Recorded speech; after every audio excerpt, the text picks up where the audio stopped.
selalu berusaha menyimpan sesuatu yang bisa membawa manfaat, baik untuk dirinya, untuk anak cucunya, maupun untuk keluarganya, untuk masa kini dan masa depannya. Kadang simpanan itu berbentuk uang, kadang berupa tanah, lain saat berbentuk pabrik, dan lain sebagainya. Sementara masa depan yang paling pasti adalah akhirat. Jika untuk masa depan dunia kita rela memeras keringat, membanting tulang, pergi pagi dan pulang petang, menyimpan uang, menyimpan tanah, menyimpan pabrik, pernahkah kita merenung jika satu saat kiamat datang, kita dibangkitkan dari kubur masing-masing, berdiri di padang mahsyar untuk mempertanggungjawabkan seluruh kegiatan hidup kita di dunia ini, lalu kita akan menuju ke alam akhirat? Sudahkah kita mempunyai simpanan untuk akhirat kita? Pada pertemuan kali ini saya ingin menyampaikan sebuah hadis di mana Rasulullah sallallahu alaihi wasallam bersabda, arba'un min kanzil jannah.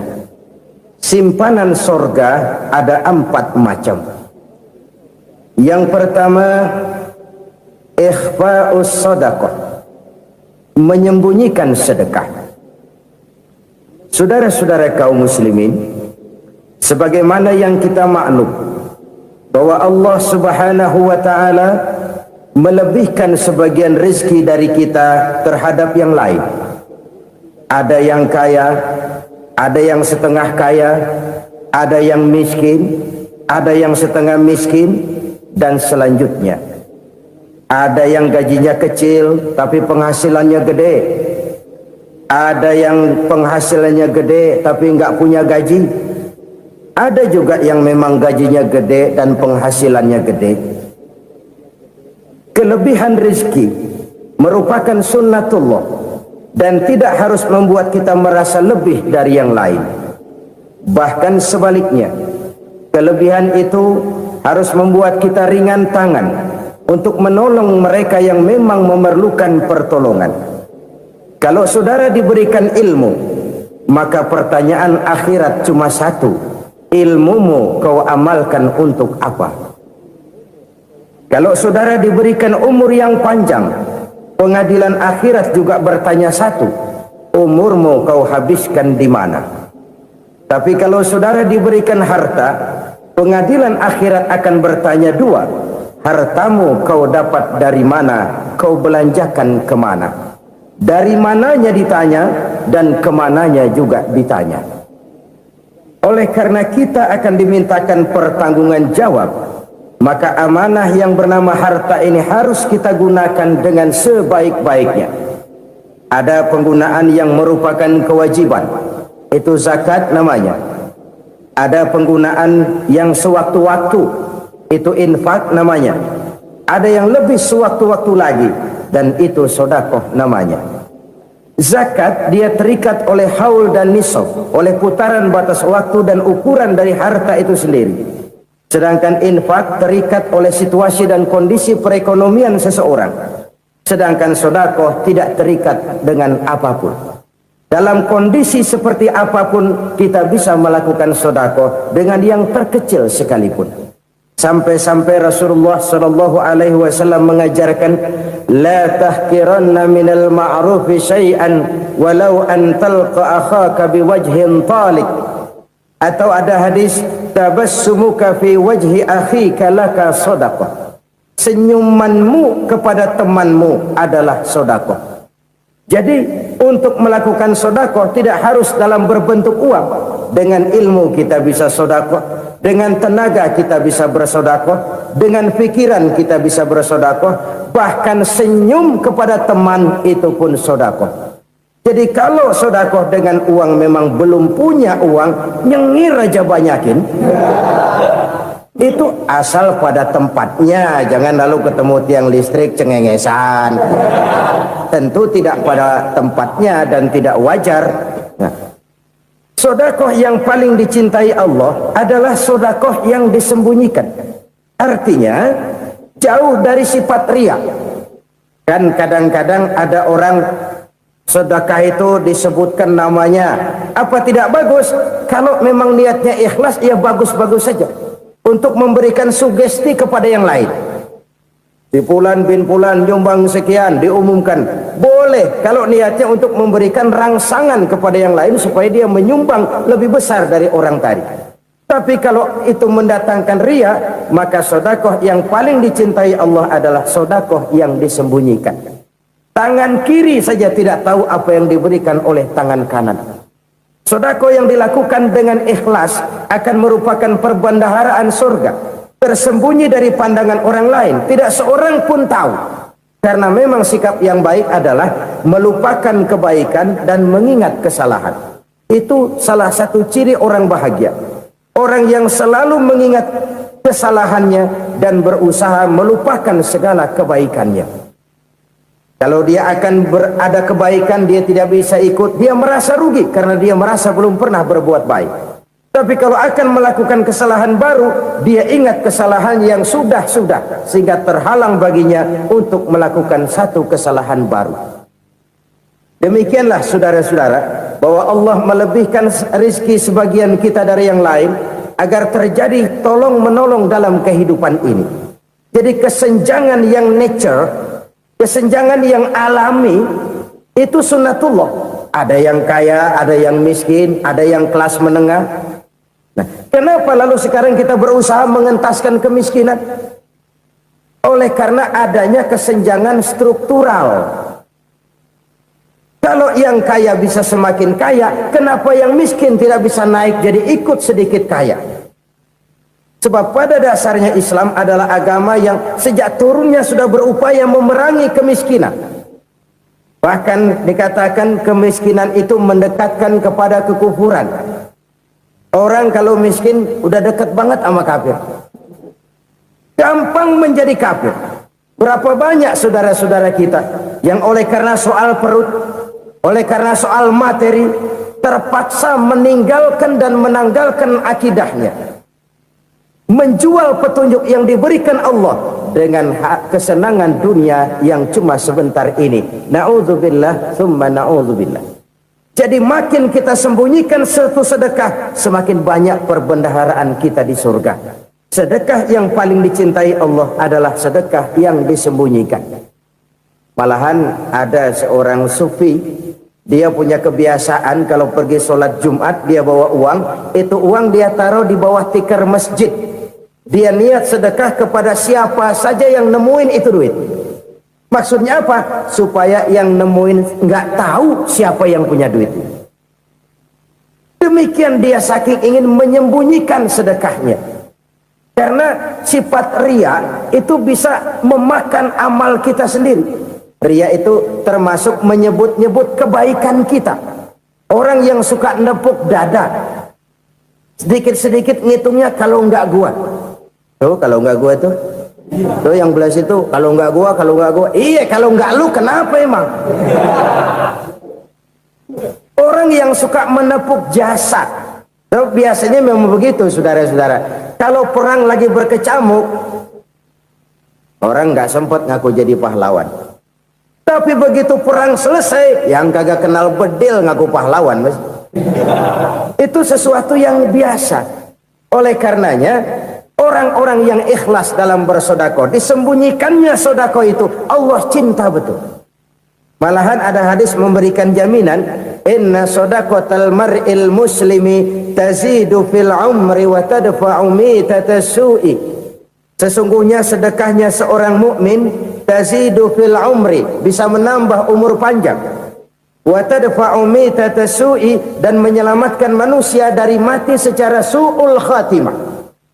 Jadi siapa yang kepengen panjang umur, banyaklah sedekah. Yang bosan hidup, pelit terus.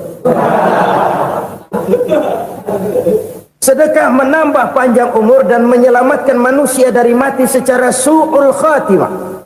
Pak, katanya umur itu nggak bisa ditambah, nggak bisa dikurangin. Kapan? Kalau ajal sudah datang. Wa idza jaa ajaluhum la yastakhiruna sa'atan wa la yastaqdimun. Kalau ajal datang tidak bisa dimajukan, tidak bisa dimundurkan. Itu kalau ajal sudah datang. Tidak bisa lagi umur ditambah dikurangi, sudah datang. Tapi kalau belum datang, itu kan haknya Allah. Mau ditambah, mau dikurangi, hak prerogatif Allah. Sebagai pencipta manusia, Allah Maha Kuasa dan Maha Mampu. Sedekah ini menambah panjang umur dan menyelamatkan manusia dari mati secara su'ul khatimah. Itu orang mati kan sama ya, kondisinya mati, nggak nafas.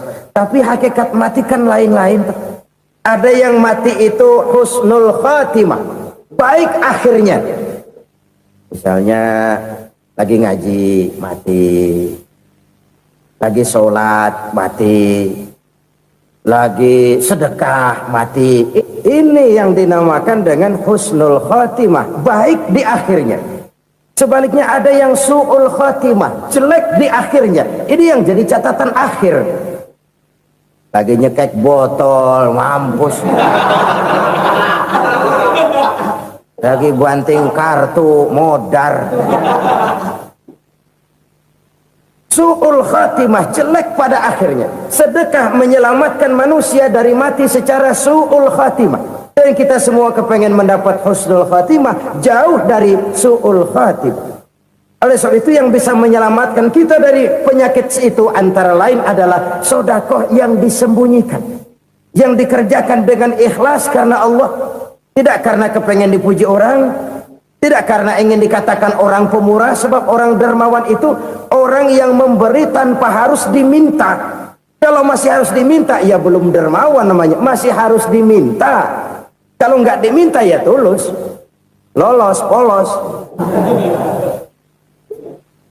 Saudara-saudara kaum muslimin rahimakumullah, harta adalah amanat dan akan kita pertanggungjawabkan.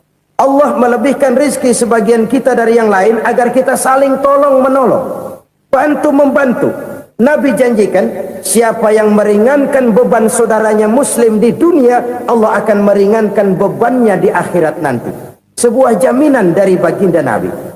Si orang yang kita bantu barangkali tidak bisa membalas, Allah yang akan membalas lewat jalan lain yang tidak pernah kita sangka-sangka. Ada orang tanya, Pak, ini ada orang nyumbang masjid sambil marah-marah, bagaimana? Saya bilang sumbangannya aja ambil, marahnya jangan. Marahnya jangan diambil, itu urusan dia. Saudara-saudara kaum muslimin rahimakumullah, umat Islam ini kan umat yang punya potensi besar. Kadang kita merenung, kenapa kadang-kadang pembangunan masjid kok lambat sekali? Kalau hotel hari ini peletakan pertama, bulan depan peresmian. Supermarket hari ini peletakan batu pertama, minggu depan peresmian. Tapi kalau sudah yang namanya masjid, kadang-kadang peletakan batu pertama sekaligus jadi batu terakhir. 3 tahun, 4 tahun, campur nebar jalak di jalanan, duit dijaring kayak ikan sepat. Apa tidak ada orang Islam yang kaya? Banyak. Apa tidak ada pengusaha muslim yang jadi konglomerat? Ada. Lalu yang belum banyak itu yang komit terhadap nilai-nilai agamanya. Akhirnya kita jatuh jadi umat yang lemah. Belum ada pengusaha konglomerat muslim buka pabrik supermi cap bedug misalnya umpamanya atau pabrik kecap cap sorban supaya identitas keislamannya sedikit kelihatan. Kita jatuh jadi umat yang lemah karena potensi tidak terinventarisir dengan baik. Kita ini ibarat kompor yang cuma matengin nasi orang lain. Potensi kita dimanfaatkan oleh orang lain. Ukhuwah Islamiyah kita baru terbatas kepada silaturahmi. Ukhuwah di bidang ekonomi kita lemah, ukhuwah di bidang kebudayaan kita lemah, apalagi ukhuwah di bidang politik kita lebih rapuh lagi. Padahal ukhuwah itu adalah totalitas kehidupan manusia, menyangkut ipolek sosbud, memerlukan nilai-nilai ukhuwah. Jadi oleh karena itu mari kita menyadari, di dalam harta kita, walaupun kita yang cari, pergi pagi, pulang sore, peras keringat, banting tulang, di sana ada harta anak yatim. Di sana ada hak masjid. di sana ada hak pesantren, di sana ada hak jihad. Berbahagialah seseorang apabila dia oleh Allah dijadikan keran. Keran itu menyimpan air, tapi tidak untuk dirinya, tapi disalurkannya kepada mereka yang memang memerlukannya. Saudara-saudara kaum muslimin rahimakumullah, ini yang pertama. Jadi perbendaharaan surga adalah menyembunyikan sedekah. Orang lain nggak tahu, kita pun nggak pernah ngitung-ngitung. Kita anggap lewat begitu saja, padahal itu deposit akhirat. Satu. Yang kedua, perbendaharaan surga itu apa? Wa kitmanul musibah, menyembunyikan kesulitan. Kadang orang takut menghadapi kesulitan, tapi makin kita merenung, hidup ini kan sebenarnya urusan. Takut sama urusan, ya jangan hidup. Tandanya orang hidup itu kalau punya urusan. Urusan melupakan problem, problem sering menimbulkan kesulitan. Kesulitan bukan untuk ditakuti, tapi untuk diatasi dan dicarikan jalan keluarnya. Siapa sih orangnya yang nggak pernah sulit-sulit? Makin tinggi status sosialnya, makin gede urusannya. Makin tinggi kualitas imannya, makin berat tingkat kesulitannya. Cuma memang yang namanya enak itu seperti pelangi. Biang lala itu nggak pernah di atas kepala kita, di atas kepala orang melulu. Lo sih enak lo, kata kita. Dia juga bilang yang enak kan lo. Pelangi itu nggak pernah di atas kepala kita. Kata tukang beca, aduh enak ya naik Mercy. Kata tukang beca, apa yang di dalam mobil Mercy? Aduh enak bener tukang beca, di jok ngeringkuk ngorok pulas bener. Saya kamar pakai AC sejuk, tempat tidur sutra empuk, alga spring bed, gula kulik nggak bisa pulas kalau belum minum Valium, belum tidur. Enak bener tukang beca, di jok ngorok nggak tahu wetan kulon. Si tukang beca bilang yang di Mercy enak, yang di Mercy bilang tukang beca enak. Inilah enak, nggak pernah di atas kepala kita, di atas kepala orang lain melulu enak itu. Nah saudara-saudara, yang merupakan perbendaharaan surga itu orang yang bisa menyembunyikan kesulitan, baik pribadi ataupun rumah tangga. Nih terutama rumah tangga yang jadi soalnya. Kadang-kadang kita ini kalau senang, sebaliknya kalau senang kita diam, kalem aja, cuek. Banyak banget duit kita bawaan, diam aja udah. Malah ketemu orang takut. Tapi begitu susah, sekampung tahu. Padahal Nabi mengajarkan perbendaharaan surga itu menyembunyikan musibah, menyembunyikan kesulitan. Kalau enak, cerita sama orang-orang. Kalau nggak enak, rasain sendiri, tekan sendiri, atasin sendiri. Kita kan sebaliknya. Senang kita diam, asal lagi susah, paling tidak kita nyari teman buat cerita kesusahan. Siapa orangnya yang nggak pernah susah? Cuma soalnya bagaimana kita mengatasi kesusahan itu sendiri.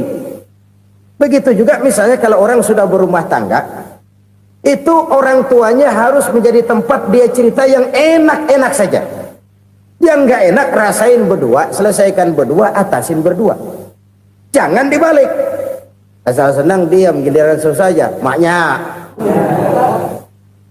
laporan. Terbalik. Bisa menjaga security informasi. Maka nama bayam keluar diam, malah seluitan. Enak amat lo makan daging ayam. Security informasi.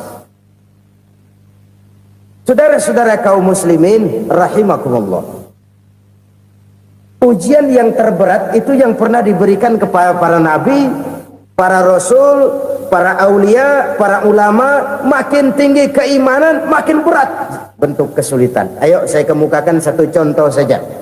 Ada seorang nabi yang kaya, nabi kaya, namanya Nabi Ayub. Iblis kalau orang begini kan keki, ibadahnya rajin, kaya. Nih yang kayak begini susah digodain. Kalau ibadahnya rajin, miskin, kali bisa disogok.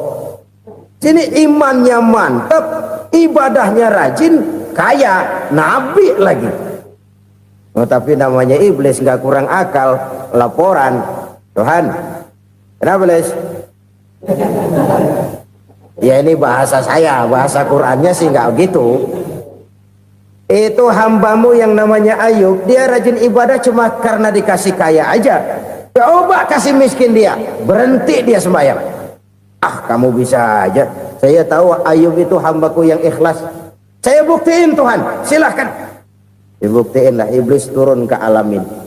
Yang mula-mula dia lakukan, dia rusak sawah ladang Nabi Ayub. Dia binasakan binatang ternak Nabi Ayub. Sehingga dalam waktu singkat, jatuhlah Nabi Ayub dari orang paling kaya jadi orang paling miskin. Beliau masih ibadah di mihrab dalam masjid. Datang iblis. Saudara Ayub, ya, lagi ngapain? Ibadah. Nyembah Allah, nyembah Allah. Oh, percuma. Kenapa? Tuhan yang ente sembah nih, dia udah bikin miskin ente. Sawah ladang ente hancur lebur, binatang ternak binasa. Sekarang ente jadi orang paling miskin. Ngapain nyembah Tuhan kayak begitu? Tekor. Udah berhenti dah ibadah, berhenti ibadah. Ini iblis sama Tuhan laporannya lain, yang dikerjakan kepada Nabi Ayub juga lain. Benar begitu iblis kata Nabi Ayub? Iya. Sawah ladang saya habis, buras. Binatang ternak saya binasa, binasa. Saya miskin, bangpak. Apa jawab Nabi Ayub? Bukan innalillahi, ya, ini hebat. Alhamdulillahillazi a'tani wa akhza minni. Segala puji bagi Allah yang telah memberikan harta kepada saya dan sekarang mengambilnya lagi. Alhamdulillah. Allah yang ngasih, Allah yang ambil. Itu mah urusan Allah. Iblis cuman ibadah jalan terus, sujud lagi Nabi Ayub. Iblis seleher gondok banget. Dasar Nabi nggak mempan dia apa-apain. Miskin malah alhamdulillah. Allah yang ngasih, Allah yang ngambil. Jadi kalau kita tidak komit, kita tidak terikat kepada kaya, miskin, senang, susah, apa yang bisa bikin kita susah? Jadikan kekayaan, kemiskinan, jadikan senang, susah sebagai anak buah yang bisa kita atur. Jangan kekayaan ngatur kita, jangan kemiskinan ngatur kita. Kita yang harus mengatur mereka. Senang, susah, kaya, miskin, bahagia, sengsara, jadikan itu anak buah yang bisa kita atur.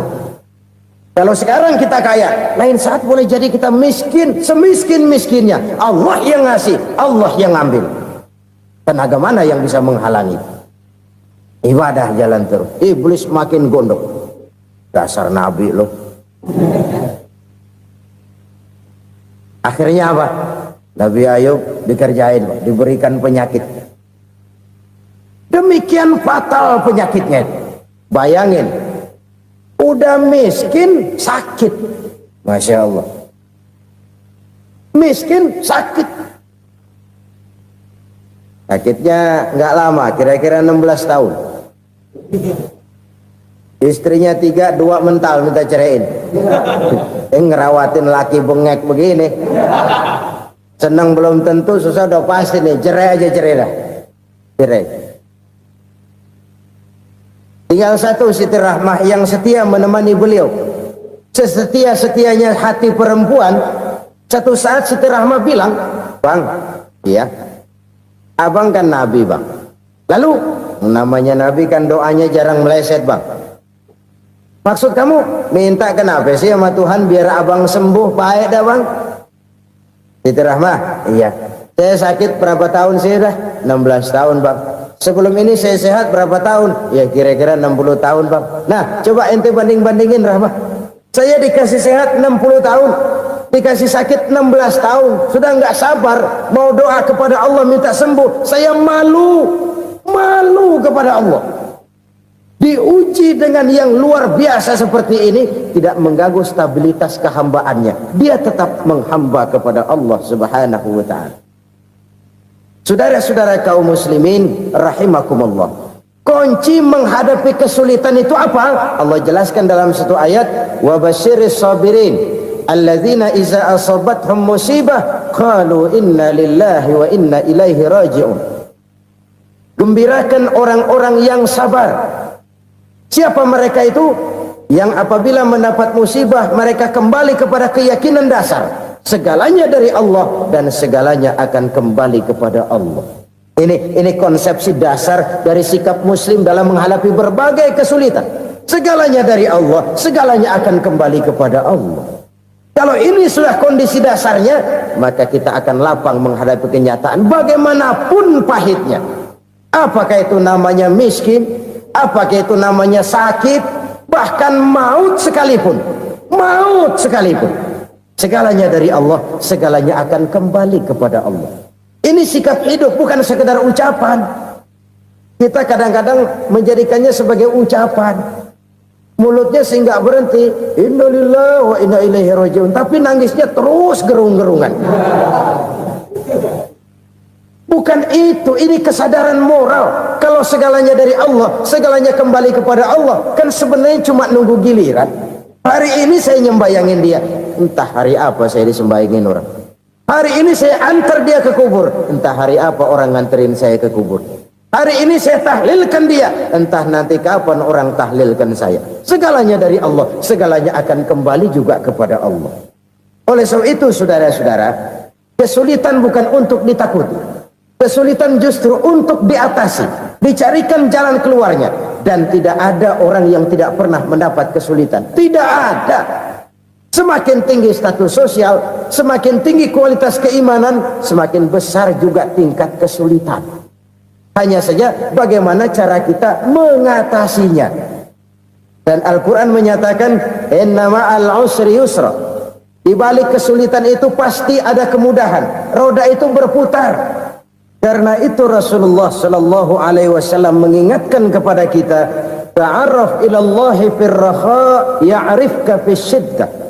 Ingatlah kepada Allah di waktu kamu senang, supaya Allah ingat kepada kamu di waktu kamu susah. Kalau waktu senang kita ingat kepada Allah, kita susah, Allah tidak akan meninggalkan kita. Tapi kalau waktu senang kita jauh dari Allah, sujud tidak sempat, dengan masjid jauh, ketika senang kita lupakan Allah. Nanti begitu kita susah, Allah lupakan kita, dan itu menyakitkan. Oleh karena itu orang-orang tua kita dulu bilang, kalau lagi sehat ingat-ingat lu bakal sakit nanti. Kalau lagi kaya ingat-ingat satu saat kita bakal jatuh miskin. Bahkan kalau lagi muda ingat-ingat kita bakal tua. Dan yang terpenting, kalau lagi hidup ingat-ingat kita bakal mati.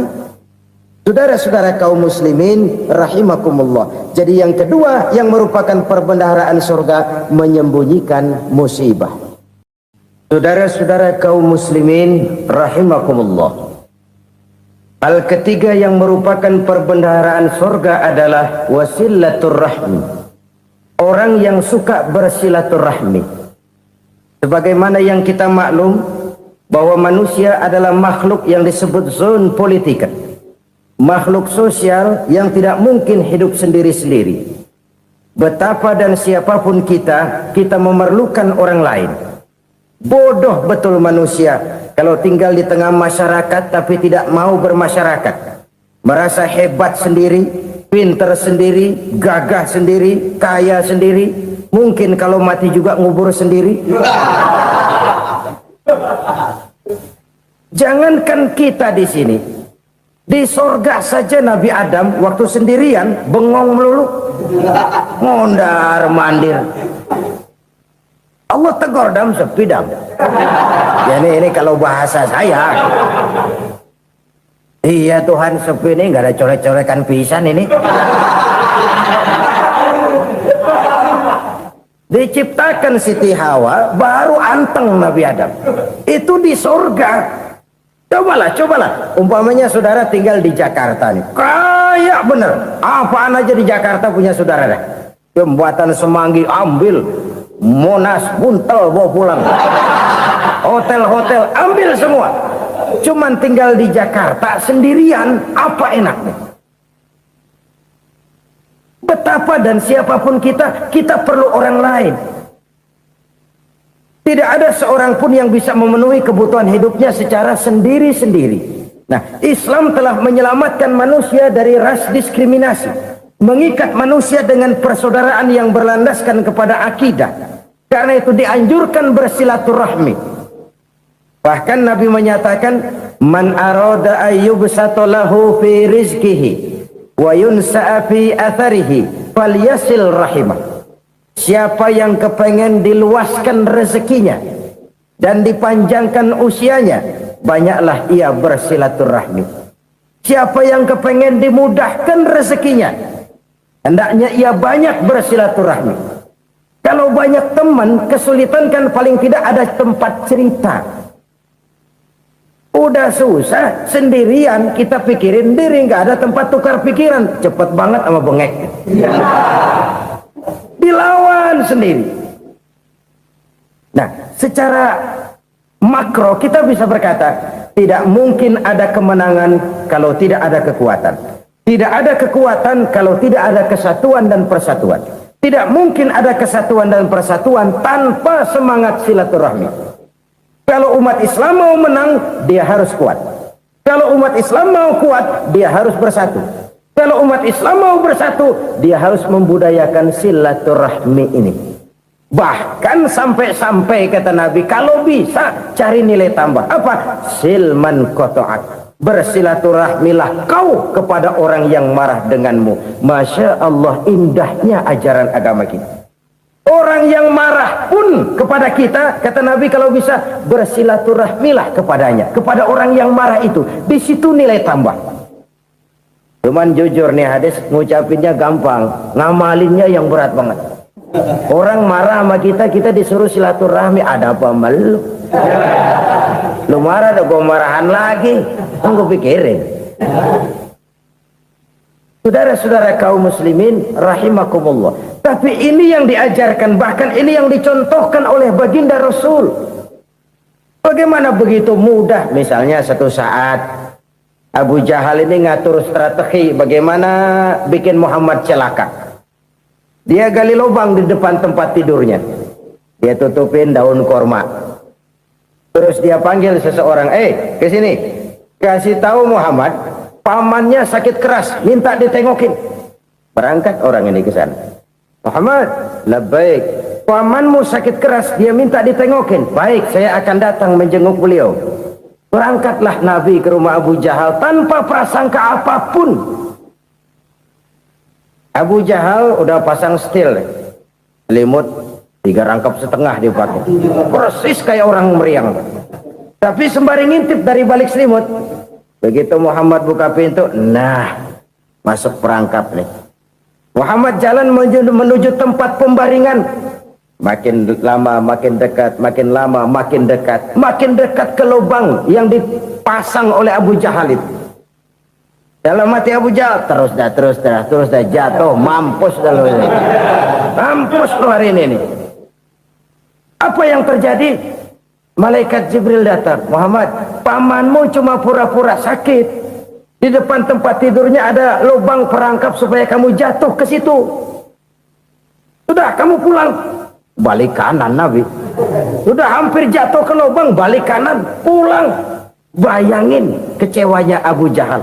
Muhammad dikit lagi, Muhammad dikit lagi. Enggak paman, saya pulang aja. Emosi bangun dari tempat tidur, enggak sadar kalau lagi pura-pura sakit. Lompat ngejar Nabi, dia lupa dengan lubang yang dia gali. Serak, nyemplung sendiri ke dalam lubang.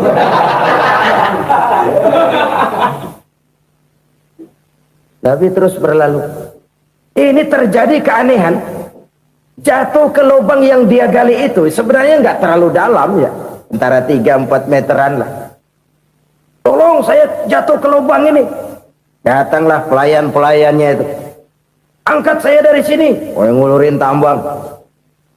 Satu gulung, belum juga nyampe itu tambang. Kurang, beli lagi ke warung. Sambung, ulur lagi, nggak juga bisa sampai. Wah, ini kerjaan Muhammad ini.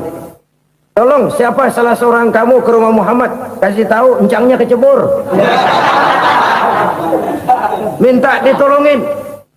Sampaikan kepada Rasul. Kenapa? Pamanmu jatuh ke lubang, Muhammad minta tolong diangkatin. Tambang udah nyambung-nyambung nggak nyampe juga. Ya, nanti saya datang, saya tolong. Coba. Nyata-nyata orang berniat jahat mau mencelakakan dia. Datang dia menolong. Ini yang disebut air tuba dibalas air susu ya ini. Bukan sebaliknya. Air tuba dibalas air susu. Paman, kecebur ya? Iya Muhammad, tolong ini. Pegang tangan saya. Nabi ulurkan tangannya. Nyampe. Dipegang oleh Abu Jahal. Diangkat ke atas. Sampai atas. Apa kata Abu Jahal? Sihirmu memang hebat Muhammad. Udah ditolongin dikata sihir. Yang enak kita kemplang kan itu orang begitu. Urusan apa? Tapi inilah akhlak. Kalau bisa kamu bersilaturahmilah dengan orang yang marah kepadamu sekalipun. Orang marah kita tetap baik. So, kalau kita berbuat baik sama orang yang memang baik, rasanya sih biasa-biasa aja. Orang baik kita baik lagi, ya draw aja, belum ada nilai tambah di situ. Baru ada nilai tambah kalau kita bisa berbuat baik kepada orang yang nyakitin kita. Itu namanya kita setingkat di atas dia. Dia sakitin kita, kita berbuat baik sama dia. Dia pelit sama kita, kita baik sama dia. Dia marahin kita, kita deketin dia. Di situ kita punya nilai tambah.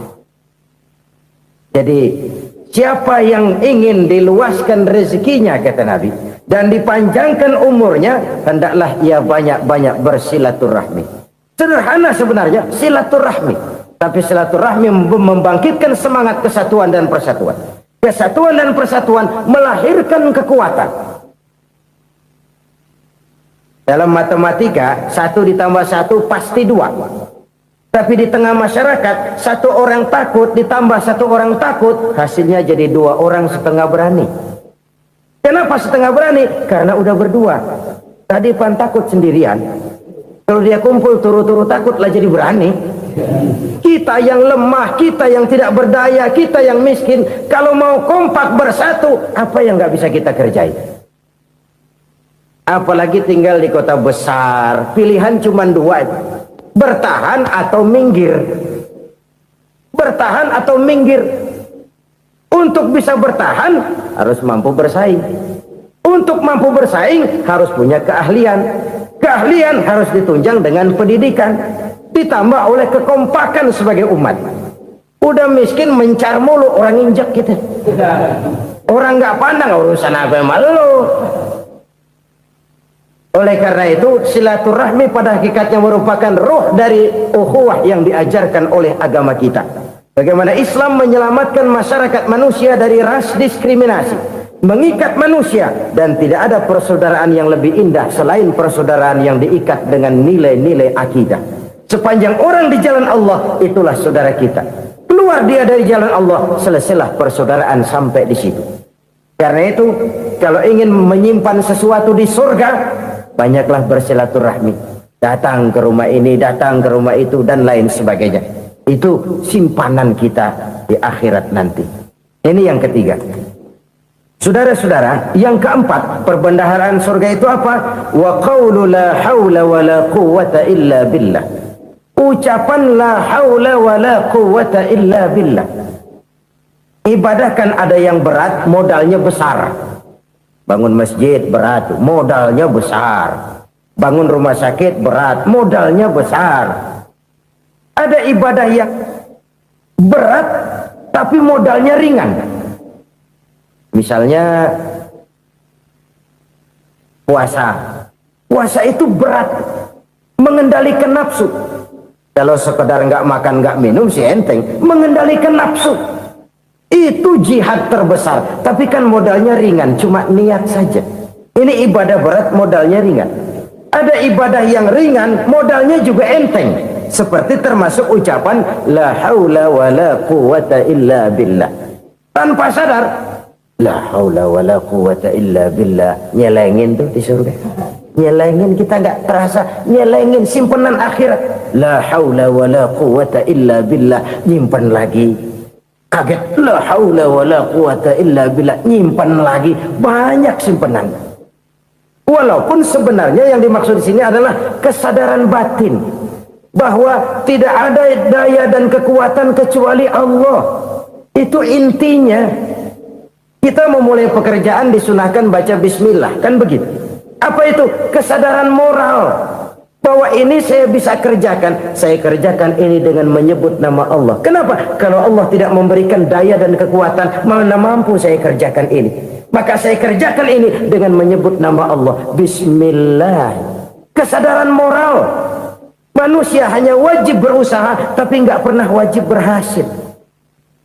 Banyak hal-hal yang kalau kita renungkan secara rasio nggak mungkin, tapi jadi kenyataan. La haula wa la quwata illa billah. Tidak ada daya dan kekuatan kecuali bagi Allah semata-mata. Kesadaran moral akan kelemahan dan keterbatasan makhluk bernama manusia.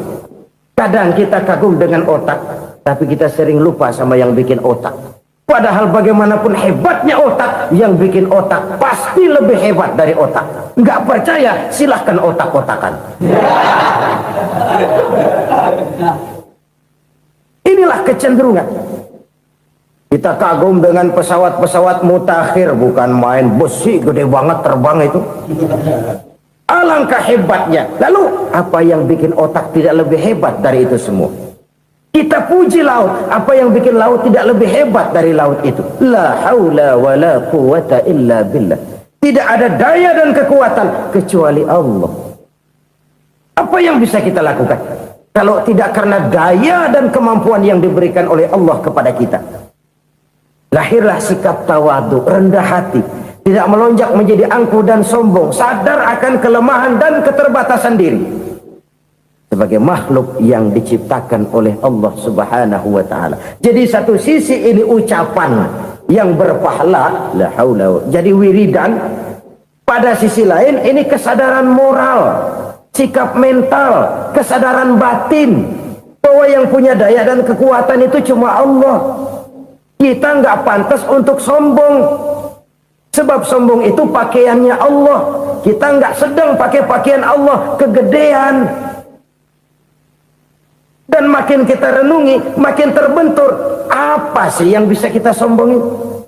Kita mau sombong apa? Kaya?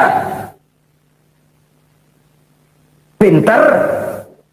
Itu kan semua relatif. Di atas langit masih ada langit lagi. Jadi oleh karenanya, marilah kita menyadari. Manusia hanya wajib berusaha, tapi tidak pernah wajib berhasil. Yang berusaha saja tidak wajib berhasil, apalagi yang tidak berusaha. Islam bukan agama orang pemalas yang selesai sholat lalu endelohom, nggelenggem ayem-ayem. Tapi Islam bukan agama orang sombong yang setelah berusaha lalu tidak memerlukan Allah. Kita bisa saja bikin proyeksi, tahun sekian kita bakal panen besar menurut perhitungan otak. Tapi ada kejadian lain. Apa? Tikus ngambek. Habis itu dimakanin tikus, panen gagal. Proyeksi rasional gagal oleh tikus-tikus yang ngambek itu. Bisa saja terjadi.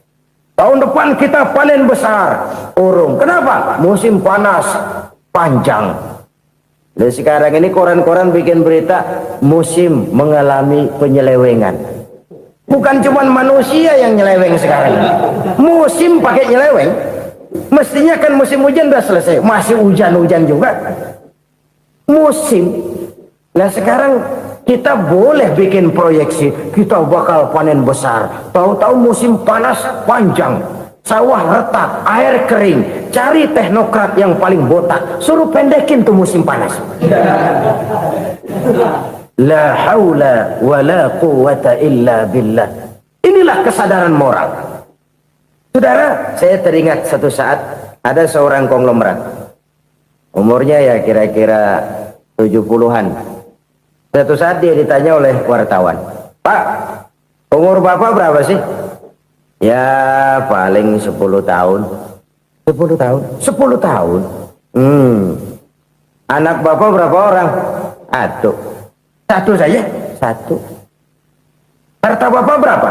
Ya paling-paling bangsa 7 juta kali. 7 juta? Iya. Pak, kenapa Bapak bohongi saya? Bapak punya buku biografi. Koran-koran, majalah-majalah banyak memuat cerita riwayat hidup Bapak. Saya tahu umur Bapak 70. Kenapa bilang cuma 7 tahun? Saya tahu anak Bapak 8. Kenapa cuma bilang 1? Saya tahu harta bapak miliaran, mungkin triliunan, pabrik di mana-mana, bank di mana-mana. Kenapa bilang uang bapak cuma 7 juta? Nah, kata si konglomerat tadi, kamu benar nak, kamu benar. Umur saya kalau jumlahnya memang 70 nak. Cuman ingat-ingat saya, baru 7 tahun terakhir ini saya sujud. Baru 7 tahun terakhir ini saya berusaha dekat dengan Allah. Saya laksanakan perintahnya, saya jauhi larangannya. 7 tahun inilah rasanya yang ada nilainya di hadapan Allah. Yang 63 tahun matong, kelabu, kelem umur gue. Habis untuk maksiat, untuk munkarat. Maka ketika ditanya tadi, umur saya 7 tahun itu. Oh begitu Pak. Oh iya. Lalu anak Pak, anak bapak kan 8. Kenapa bilang cuma 1? Nah, kalau jumlah hitungannya memang anak saya 8. Tapi dari 8 orang ini rasanya cuma 1 nih yang bakal jadi buah hati, belahan jantung, pelanjut cerita, penerus sejarah, bakal jadi anak soleh yang akan mendoakan saya. Cuma 1 rasanya anak saya ini yang bakal jadi buah hati saya, besar-besaran saya, yang akan mendoakan di kubur saya, yang akan mendoakan di akhirat saya. Yang 7 orang mana? Masya Allah, yang 1 tenggeng, yang 1 nyekek botol mulu, yang 1 nggak karu-karuan. Makanya saya bilang 1 anak saya yang akan bisa mendoakan saya. Oh begitu Pak. Iya. Nah harta Pak, harta bapak kan triliunan, pabrik bapak di mana-mana, uang bapak hampir di tiap bank-bank besar. Kenapa bilang cuma 7 juta? Betul kau nak. Harta saya kalau jumlahnya memang miliaran, triliunan mungkin. Tapi yang saya ingat baru 7 juta tuh yang saya belanjakan di jalan Allah. Saya nyumbang masjid, saya santuni yatim piatu, saya bantu pembangunan pesantren, saya bantu pembangunan rumah sakit Islam. Itu yang akan saya bawa pulang ke akhirat, yang 7 juta itu. Yang triliunan itu nanti akan diperebutkan oleh anak-anak saya sebagai waris saya. Jadi harta saya 7 juta itu yang bakal nemenin saya di akhirat, yang akan saya bawa pulang jadi teman saya. Saudara-saudara kaum muslimin, jangan-jangan orang tua itu adalah kita-kita ini. Jangan-jangan kita-kita ini adalah orang tua itu. Jangan-jangan itu potret dari diri kita masing-masing. Dari sekian umur yang diberikan Allah, berapa tahun yang ada nilainya di hadapan Allah? Dari sekian anak-anak yang merupakan amanah, berapa yang akan mendoakan kita sebagai orang tuanya menjadi anak soleh? Dari sekian banyak harta yang diberikan Allah, berapa yang akan kita bawa pulang menghadapnya nanti, yang kita belanjakan di jalan Allah? Ini sebuah potret kehidupan.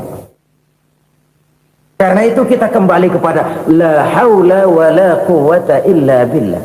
Kita wajib berusaha, kita wajib berikhtiar. Selebihnya segala daya dan kekuatan hanya milik Allah saja semata-mata.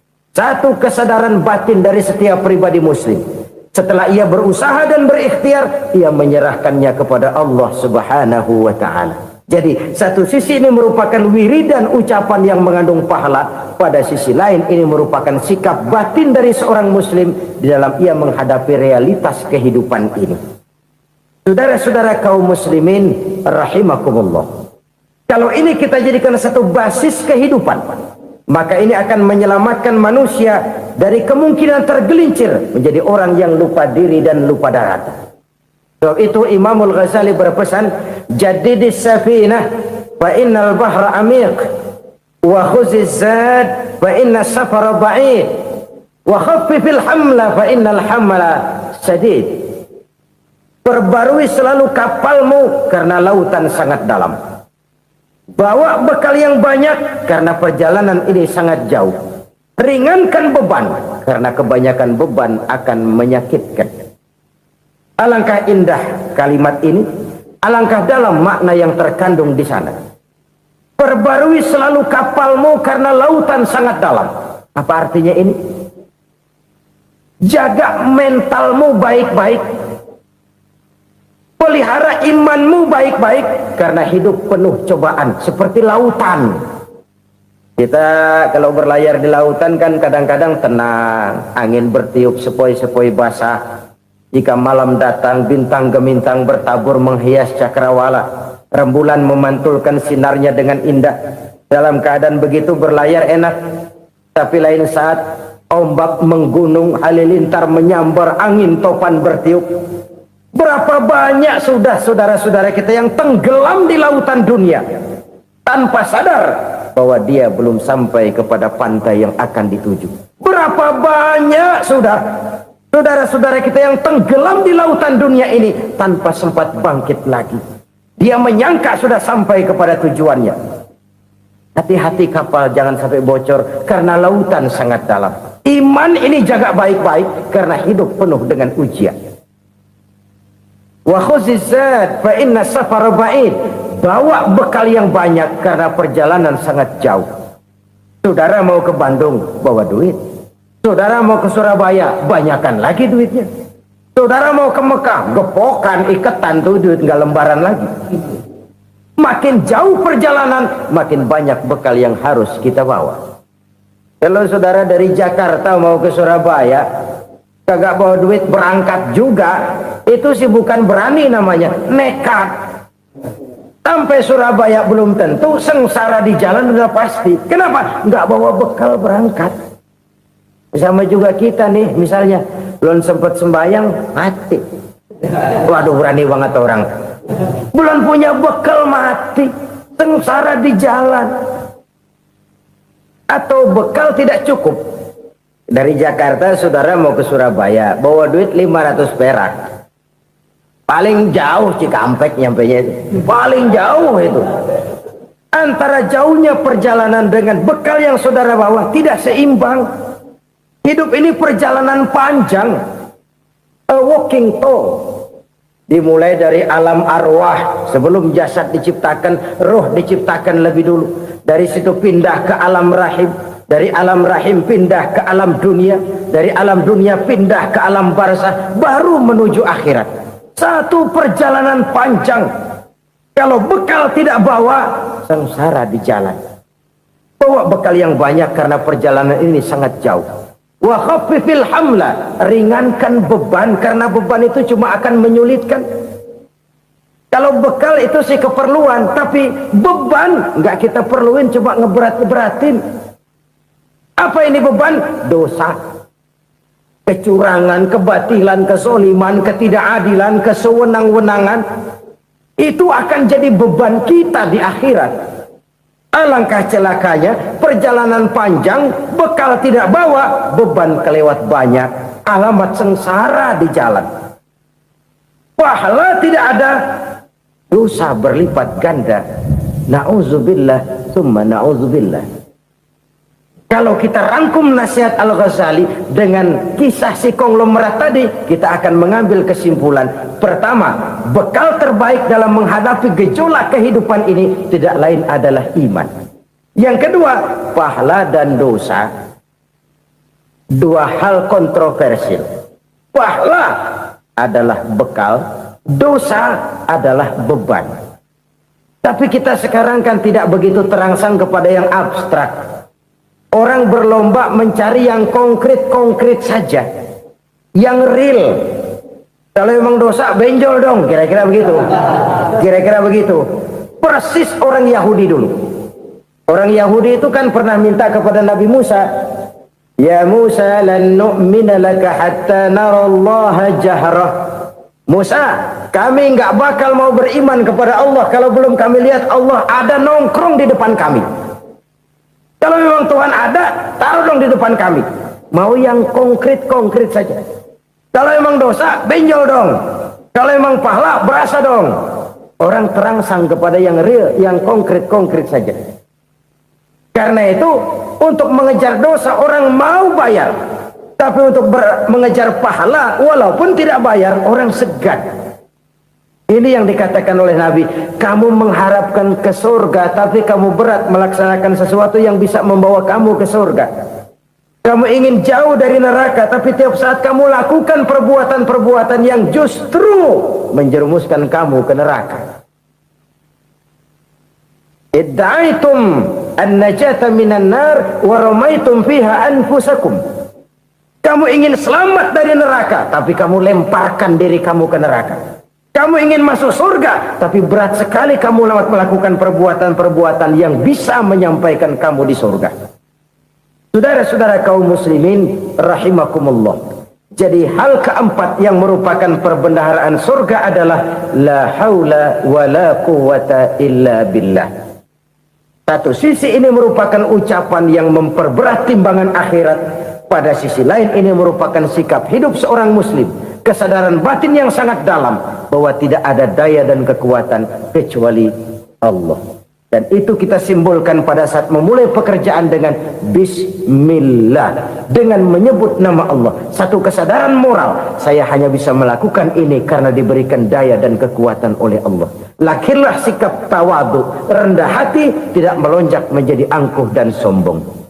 Saudara-saudara, sampai sini dulu jumpa kita kali ini. Semoga 4 perbendaharaan surga ini dapat kita lakukan, yang kelak akan merupakan bekal kita di kemudian hari nanti. Amin ya rabbal alamin.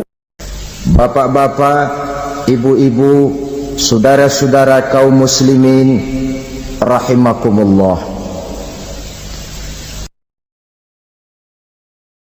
Di dalam kehidupan kita sebagai seorang muslim, minimal 5 kali dalam sehari semalam kita mendengar seruan untuk mendirikan solat yang disebut azan. Ada kalimat menarik di dalam kalimat azan itu, yakni seruan hayya 'alal falah, marilah menuju kepada keberuntungan, marilah meraih kemenangan. Seruan ini adalah kecenderungan dari setiap manusia, apapun warna kulitnya. Artinya, setiap orang dalam hidup selalu ingin meraih dan mencari kemenangan. Kemenangan akan melahirkan kepuasan batin, dan kepuasan batin memberikan kebahagiaan. Sedangkan kekalahan melahirkan penderitaan batin, dan penderitaan batin menjerumuskan seseorang di dalam berbagai bentuk kerugian. Jikalau inilah seruan azan, maka masalahnya ialah apa yang menyebabkan kita meraih kemenangan. Al-Quranul Karim memberikan tuntunan dan ajaran kepada kita bahwa orang-orang yang memperoleh kemenangan itu tidak lain adalah orang-orang yang bertakwa. Hanyalah mereka yang bertakwa kepada Allah Subhanahu wa ta'ala pada akhirnya akan tampil sebagai pemenang. Lalu siapa orang yang bertakwa itu? Dijelaskan dalam awal-awal Al-Baqarah, orang yang bertakwa yang akan meraih kemenangan. Pertama, allazina yu'minuna bil ghaib, yaitu orang-orang yang beriman kepada yang gaib. Percaya bahwa ada alam yang gaib, alam yang abstrak, alam yang tidak bisa dijangkau oleh salah satu daripada panca indera kita. Mereka percaya dan beriman kepada adanya malaikat, beriman kepada adanya iblis dan jin, beriman kepada adanya alam kubur, beriman kepada adanya alam mahsyar, beriman kepada adanya alam akhirat, beriman kepada adanya surga dan neraka. Beriman bukan cuma sekedar beriman dalam ucapan bibir saja, tetapi beriman yang nilai iman itu mampu mewarnai gerak dan gaya hidupnya. Iman yang meresap sampai ke tulang sumsum, kemudian memberikan dampak positif di dalam kehidupan manusia. Alam, kita tahu, adalah sesuatu yang selain Allah, dan Allah bukanlah alam. Apapun namanya selain daripada Allah, itu adalah alam. Alam pada hakikatnya terbagi menjadi 2. Ada alam syahadah, alam nyata, alam konkret, alam yang bisa dijangkau oleh salah satu indera kita. Kemudian ada alam ghaib, alam yang tidak bisa dijangkau oleh panca indera kita, alam metafisika, alam abstrak, alam yang wajib kita imani keberadaannya. Kita percaya bahwa malaikat itu ada, Kita percaya kepada jin, bahwa jin itu ada. Kita percaya kepada adanya iblis dan setan. Bukan percaya kepada iblis dan setannya, percaya bahwa iblis dan setan itu ada. Itu termasuk salah satu daripada sifat orang yang bertakwa kepada Allah. Saudara-saudara kaum muslimin rahimakumullah, kecenderungan pembangunan yang lebih bersifat materialistis biasanya menggeser aspek kehidupan rohani.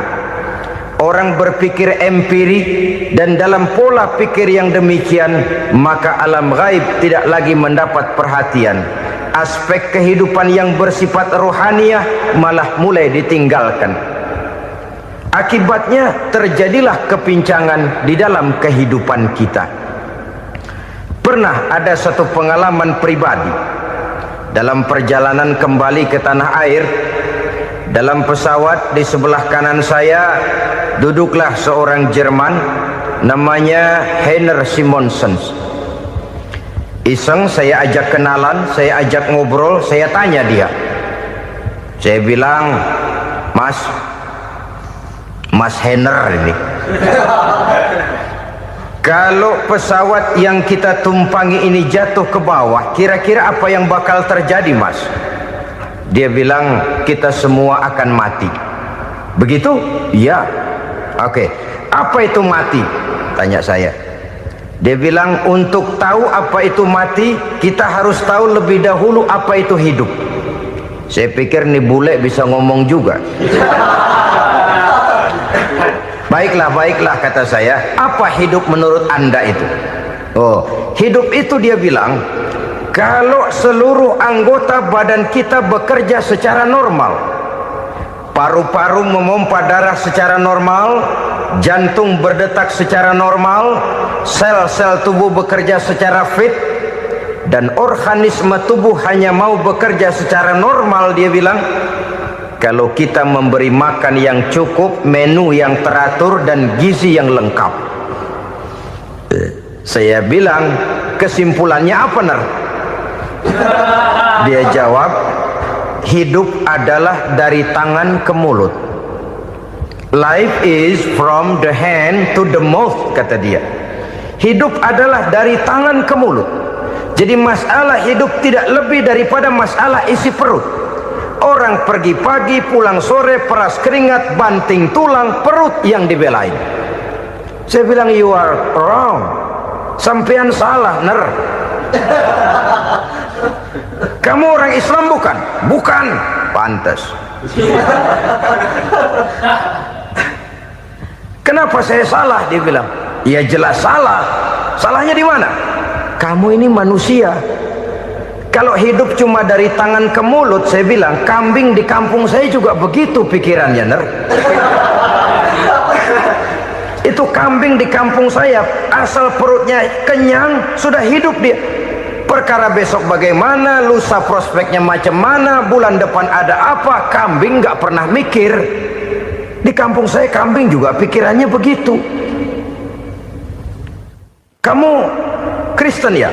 Tadinya. Loh kok tadinya, lalu apa sekarang kamu ini? Dia bilang, sekarang saya netral. Saya tidak beragama, tapi saya percaya kepada Tuhan sebagai pencipta alam. Saya ingat benar dia bilang, I haven't any religious, but I believe to God as the creator of the world. Kenapa bisa netral begitu, Ner? Habis saya bingung katanya. Islam bilang Islam baik, Kristen bilang Kristen baik, Hindu Buddha bilang Hindu Buddha baik, semua agama baik. Saya netral sekalian, nggak beragama. Yang penting saya percaya kepada Tuhan. Saya bilang, Ner, kamu ini kayak orang mau beli celana, lalu bingung. Yang satu bilang Levi's bagus, yang satu bilang Blue Jean hebat, yang satu bilang Wool England hebat. Celana ini hebat, celana itu bagus, celana ini hebat, semua celana bagus, kamu bingung. Akhirnya netral, tidak pakai celana. Itu juga salah. Saya pikir-pikir, kemudian saya melihat bahwa dua pola berpikir Heiner ini nampaknya sudah mulai menggejala di lingkungan masyarakat bangsa kita. Disadari atau tidak, secara jujur kita harus berkata, dua pola pemikiran Henner ini mulai berkembang di tengah masyarakat bangsa kita. Pertama, pola pikir materialisme. Hidup adalah dari tangan ke mulut. Masalah hidup tidak lebih masalah isi perut. Itu yang perlu dibela, dan disitulah arti kehidupan. Pergi pagi, pulang sore, peras keringat, banting tulang untuk mempertahankan perut. Kalau sudah kemari cara orang berpikir, maka buat apa percaya kepada yang gaib? Untuk apa sholat? Untuk apa puasa? Untuk apa zakat? Untuk apa menghadiri majelis taklim? Tanpa kepercayaan kepada yang gaib, hidup berjalan menurut alur empiris dan materialis. Kalau sudah ke sana cara orang berpikir, biasanya orang lalu cenderung menghalalkan segala cara. Hanyalah orang yang percaya bahwa akhirat ada, hanyalah orang yang percaya bahwa alam kubur itu ada, hanyalah orang yang percaya bahwa malaikat itu ada, hidupnya akan lebih terarah dan terkendali.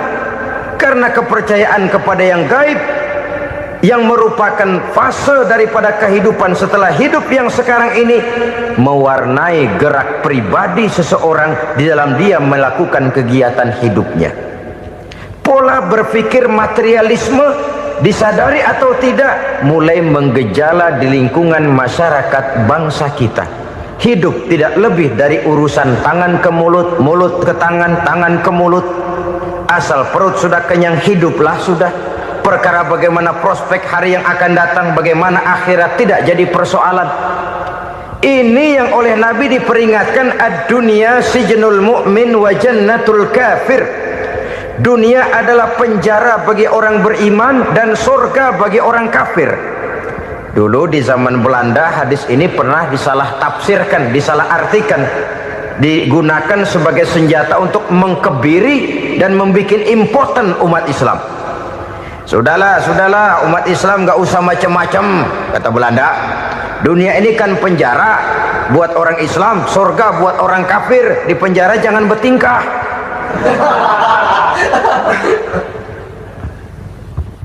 Pengertiannya tidak begitu. Dunia adalah penjara bagi orang mukmin. Artinya dalam kehidupan dunia seorang mukmin tidak bebas memperturutkan hawa nafsunya. Di penjara hawa nafsunya itu. Sebaliknya, surga bagi orang-orang kafir. Buat orang kafir, surgalah dunia ini.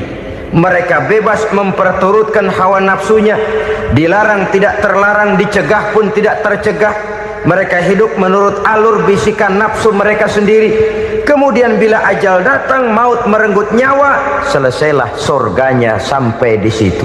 Maka bagi orang-orang yang tidak percaya kepada adanya akhirat, kepada adanya alam gaib, surganya sebatas umurnya.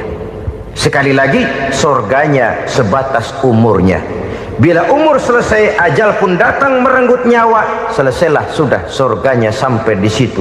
Alangkah pendeknya perjalanan orang-orang yang tidak percaya kepada alam gaib ini.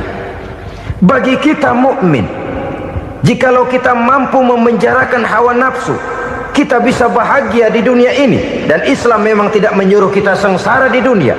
Raih dunia, kejar dunia, gapai dunia sebagai alat untuk mencapai kebahagiaan di akhirat nanti. Hidup adalah satu perjalanan panjang yang terbentang sejak kita terlahir dari alam rahim sampai kepada alam akhirat nanti. Andai kata kita gagal meraih kebahagiaan di dunia, toh kita masih punya akhirat. Tapi jangan jadi dalil yang melemahkan semangat. Biarin dah kita di dunia kebelangsak, yang penting akhirat. Akhirnya dunia benar-benar kebelangsak. Bagaimana dunia ini bisa kita raih, dan bagaimana meraih dunia untuk menunjang kepentingan akhirat nanti. Yang kedua dari pikiran Henner yang saya lihat menggejala di lingkungan masyarakat bangsa kita, timbulnya manusia-manusia netral. Seolah-olah Tuhan yes, agama no. Sama Tuhan percaya, agama ogah. Tuhan ngangguk, giliran agama godeng. Padahal hampir dalam setiap ayat dalam Quran, kata-kata amanu biasanya bergandeng dengan wa amilus shalihat. iman dan amal soleh. Ini sebagai isyarat Tuhan dan agama jangan pernah dipisah-pisah. Apabila kita bertuhan, maka kita harus beragama. Apabila kita beragama, maka agama itu harus bersumberkan dari Tuhan yang kita imani itu. Tidak mungkin kita pisah, Tuhan yes, agama no. Sama Tuhan percaya tapi agama bikin sendiri. Sembayangnya cukup bengong 2 jam madep mulon.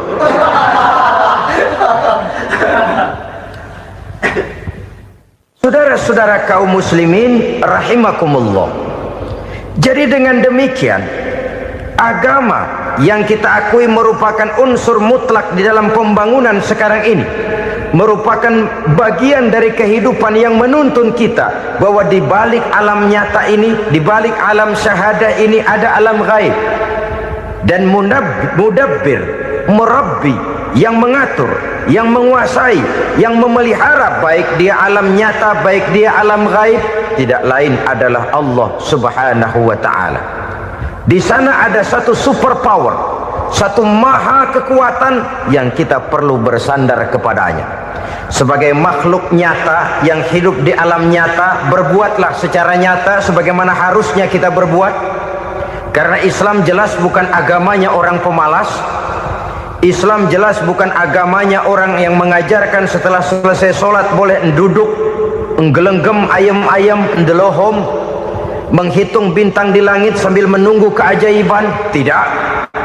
Islam adalah agama yang mengajarkan apabila sholat sudah selesai kamu kerjakan, bertebaranlah di permukaan bumi, cari karunia Tuhanmu. Jangan hidup berpangku tangan menunggu keajaiban. Karena hidup bukan undian. Jangan berharap untung besar tanpa mau peras keringat. Tapi di sebalik itu toh kita juga harus yakin bahwa di sisi usaha nyata yang kita lakukan ada satu super power, satu maha kekuatan gaib yang menentukan berhasil dan tidaknya usaha kita. Kepercayaan kepada hal semacam inilah yang mendorong kita untuk mempunyai sandaran vertikal, agar jikalau usaha ini berhasil kita tidak lupa diri dan lupa daratan. Jikalau usaha ini gagal kita tidak putus asa dan buruk sangka, tidak cupik pandangan dan sempit hati, tapi mampu melihat persoalan dengan kacamata putih sambil husnuzon kepada Allah Subhanahu wa ta'ala. Kita percaya malaikat itu ada yang namanya raqib dan atid, mengawasi gerak hidup kita sampai kepada gerak hati kita. Ini memberikan sugesti agar kita berhati-hati, tidak sejengkal tanah pun kita bisa berlindung dari pengawasan raqib dan atid. Ada munkar nakir yang akan menyoal kita di alam kubur. Ada malaikat Malik, penjaga neraka. Ada malaikat Ridwan yang menjaga surga. Kita percaya kepada adanya jin, kita percaya kepada adanya setan, iblis. Percaya kepada adanya, bukan mempercayai si setan, si iblis lalu menjadikannya sebagai teman. Tidak. Percaya bahwa mereka itu ada dan merupakan makhluk Allah yang gaib, yang diciptakan Allah Azza wa Jalla. Kepercayaan kepada alam gaib memberikan motivasi terhadap gerak lahir manusia, sehingga dengan motivasi kepercayaan kepada yang gaib, gerak lahir jadi lebih terarah, jadi lebih terpelihara. Pernah seseorang bertanya, "Pak, apakah adanya akhirat bisa dibuktikan secara ilmiah?" Saya bilang tidak bisa, tidak bisa. Kenapa? Karena yang berangkat nggak pernah pulang kembali lagi. Kalau dia pulang kemari bisa kita tanya bagaimana enak di sono. Cuma secara moral saya katakan, lebih beruntung orang yang percaya kepada akhirat daripada yang tidak. Sekarang saudara percaya akhirat ada, lalu saudara baik-baik di dunia, sholat, puasa, zakat, menolong orang lain, menebarkan kebajikan. Saudara mati, andai kata akhirat tidak ada, toh dalam hidup saudara sudah berbuat baik. Paling tidak nama saudara akan dikenang sebagai orang baik. Sebaliknya, saudara percaya, kata saya, bahwa akhirat tidak ada, lalu hidup semau-maunya, tenggelam dalam maksiat dan munkarat, menentang Allah, tidak mau ruku dan sujud, lalu saudara mati, kemudian akhirat ada, ayo mau apa? Bekal tidak punya. Jadi secara moral lebih beruntung orang yang percaya kepada adanya akhirat daripada yang tidak percaya. Dan itu alam gaib yang tidak bisa dibuktikan secara eksat. Jangankan untuk membuktikan seperti itu, dalam kehidupan sehari-hari saja yang kita rasakan tidak selalu berbentuk toh. Angin, bagaimana sih bentuknya angin? Kita tidak tahu. Merah, buktinya kalau dikerok merah. Yang merah itu kulit, yang kulit kita bukan anginnya. Sakit, rasa sakit itu ada, tapi bagaimana bentuk sakit kita nggak pernah tahu. Kalau kita makan cabai pedas, bagaimana bentuk pedas itu tidak ada, tapi rasa ada. Bentuk pedas hijau, cabenya bukan pedasnya. Tidak semua yang kita rasakan bisa kita gambarkan dalam bentuk yang konkret. Oleh karena itu, sekali lagi bahwa kepercayaan kepada alam yang gaib mampu memberikan satu sugesti yang menata kehidupan seseorang lebih lurus, lebih terarah, dan lebih terkendali. Maka wajar kalau kepercayaan kepada yang gaib mengantarkan seseorang untuk meraih kemenangan. Kenapa? Dia percaya kepada yang gaib, bahwa akhirat ada, bahwa alam kubur ada, bahwa pertanggungan jawab itu ada. Maka dia lalu tidak hidup saenae udele dewe, itu loh. Tidak hidup menurut seleranya sendiri, terarah, teratur. Ini cirinya yang pertama. Orang bertakwa yang akan meraih kemenangan, mereka beriman, mereka percaya kepada yang gaib. Bahkan hal-hal konkret saja selalu berangkat dari yang gaib. Saudara-saudara, para remaja, para pemuda sekarang ini tidak pernah tahu toh siapa yang akan jadi teman hidup saudara. Kita bisa saja ngerancang, mentargetkan, tapi toh akhirnya yang namanya jodoh bukan kekuasaan kita. Rezeki di luar kemampuan kita. Begitu juga ajal, maut, jodoh, ajal adalah contoh-contoh konkret bahwa pada akhirnya yang gaiblah yang menentukan. Bertahun-tahun ngelancong, emang jodoh seret nggak jadi.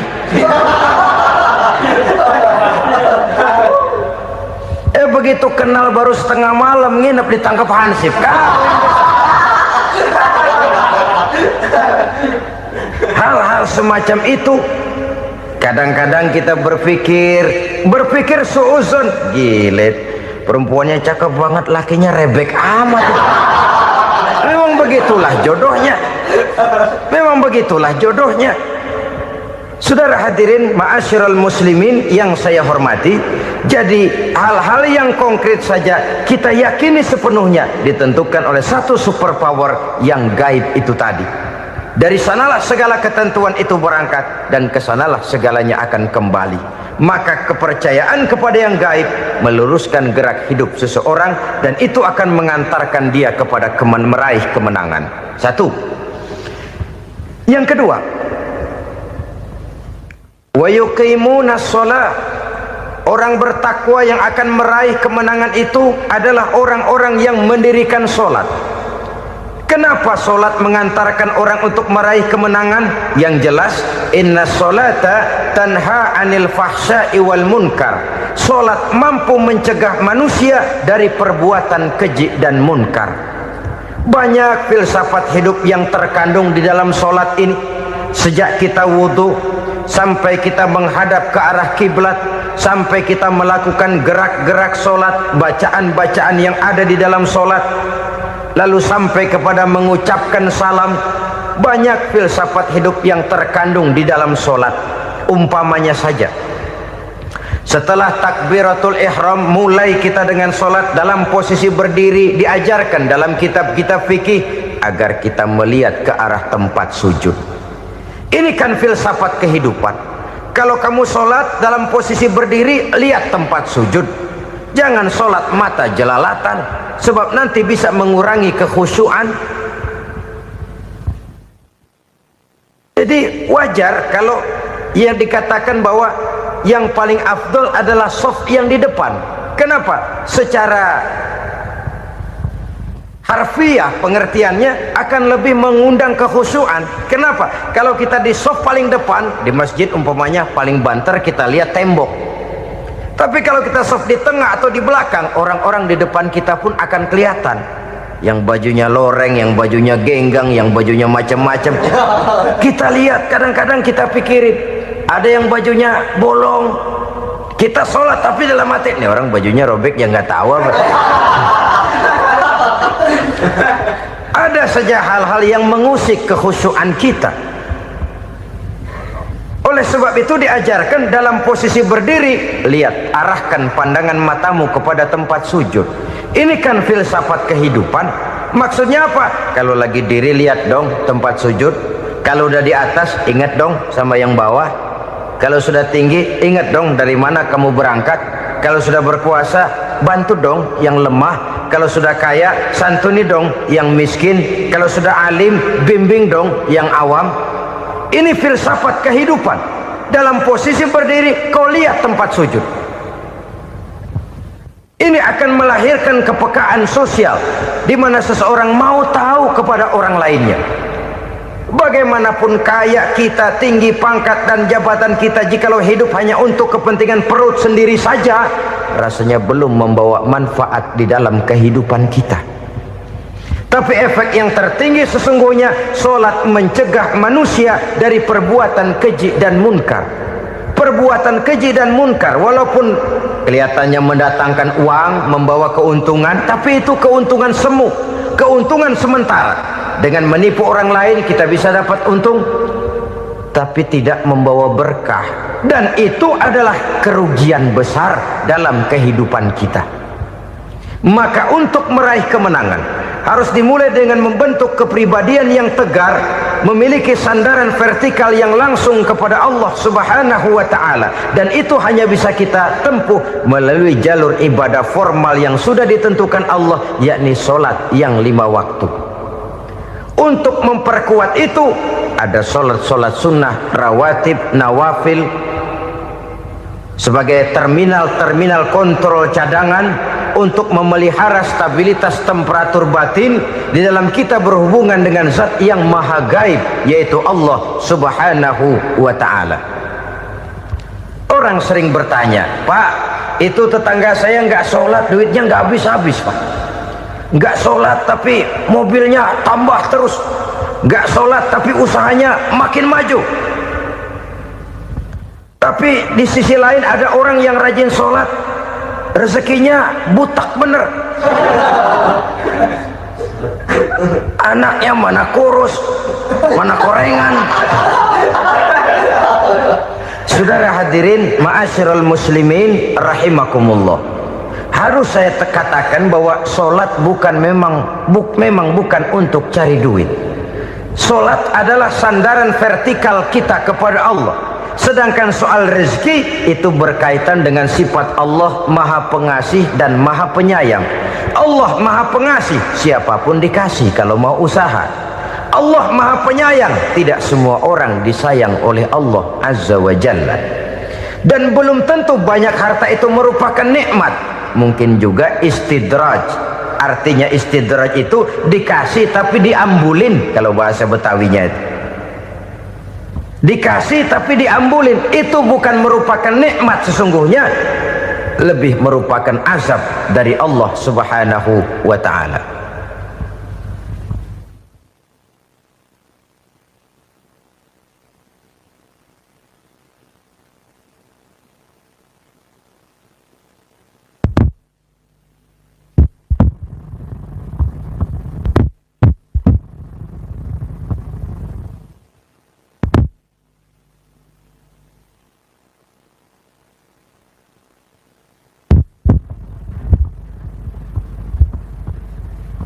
Agama mempunyai sistem sholat, dan kita umat Islam telah dituntun oleh Allah Subhanahu wa ta'ala yang wajibnya 5 kali dalam sehari semalam mendirikan sholat, dan itu tentu berada dalam jangkauan kemampuan manusia. Pada awalnya barangkali kita memang merasa sholat itu satu kewajiban, tapi semakin kita hayati makna, manfaat, dan filsafat yang terkandung di dalam ajaran sholat, semakin sampai kita kepada keyakinan bahwa sholat adalah keperluan kita. Sehingga pada waktu tertentu dinilai puncaknya, kita tidak lagi akan berkata saya wajib sholat, tapi kita akan berkata saya perlu sholat. Kalau kita sudah merasakan itu adalah keperluan kita, nah di sanalah kita baru akan merasakan ruginya kalau hal itu tidak kita laksanakan. Sepanjang kita masih berkata saya wajib sholat, kita akan lebih merasakan dia sebagai beban ketimbang sebagai keperluan. Yang jelas Allah tidak memerlukan ibadah yang kita laksanakan ini. Dengan kata lain, andai kata satu dunia penuh ini orang tidak ada yang sholat satu pun, Allah tidak akan turun dari jabatan Tuhan. Jangan lalu berpikir kalau kita ngambek se-RW kagak sembahyang Tuhan tekor kali ini ya. Tentu tidak. Itu perlunya kita, bukan perlunya Allah. Dan pada induknya kita akan berkata saya perlu agama. Kalau secara induk kita sudah memerlukan agama, maka konsep-konsep yang ada di dalam ajaran agama itu pun adalah juga merupakan keperluan kita. Baik dia bernama sholat, baik dia bernama puasa, baik dia bernama zakat, baik dia bernama haji, seluruhnya adalah keperluan kita. Dan sesuatu yang kita perlukan apabila tidak kita laksanakan akan melahirkan kerugian di dalam kehidupan. Jangan heran kalau kita membaca riwayat perjalanan hidup para salafus soleh, orang-orang soleh. Ada yang tahajud sampai 100 rakaat, ada yang sholat malam kakinya sampai bengkak. Kita sekalinya bengkak biri-biri. Ada yang sholat membaca surah dalam Al-Quran sampai khotam Quran. Kok mau? Mereka sudah merasakan itu keperluan. Itu saja soalnya. Satu saat pun jikalau kita merasa bahwa itu keperluan saya, kita pun akan melaksanakan seperti itu. Keperluan saya dalam kehidupan. Inilah yang kedua. Yang ketiga, orang bertakwa yang akan meraih kemenangan itu, wa mimma razaqnahum yunfikun. Mereka membelanjakan sebagian daripada rezeki yang diberikan Allah kepada mereka. Mereka infakkan di jalan Allah. Ada satu dialog menarik. Satu hari seorang anak muda bertemu dengan seorang kakek-kakek yang sudah dikenalnya baik. Bertanyalah anak muda ini, "Kek, umur kakek berapa tahun?" 15 tahun, kata si kakek. "Anak kakek berapa orang?" 1. "Harta kakek berapa banyak?" 15 juta. Si anak muda ini bengong, lalu protes, "Kok kakek bohongin saya?" "Kenapa?" "Saya tahu umur kakek 70 tahun. Kenapa ngaku 15? Saya tahu anak kakek 5. Kenapa bilang 1? Saya tahu kakek miliuner, miliaran uang kakek. Kenapa ngaku cuma 15 juta? Begini, kata si kakek tadi. Benar, umur saya 70 tahun. Tapi dari umur yang 70 tahun itu baru 15 tahun terakhir ini saya merasakan ibadah kepada Allah. Meninggalkan maksiat, jauh dari segala macam munkarat. Maka yang 15 tahun inilah yang benar-benar saya rasakan sebagai umur saya. Benar anak saya 5, tapi yang 4 susah diatur. Cuman 1 rasanya nih yang bakal jadi si buah hati belahan jantung berlanjut cerita penerus sejarah. Cuma 1 ini yang saya harapkan, yang akan jadi anak soleh, yang akan membuat saya menerima pensiunan pahala. Kalau yang 4 apek dah, nggak ada harapan. Yang satu nyekek botol mulu. Oh begitu. Iya. Lalu kenapa kakek bilang harta kakek cuma 15 juta padahal saya tahu kakek uangnya miliaran, depositonya banyak? Ya karena 15 juta itulah yang saya ingat yang pernah saya belanjakan di jalan Allah. Saya merasa itulah harta saya yang sebenarnya.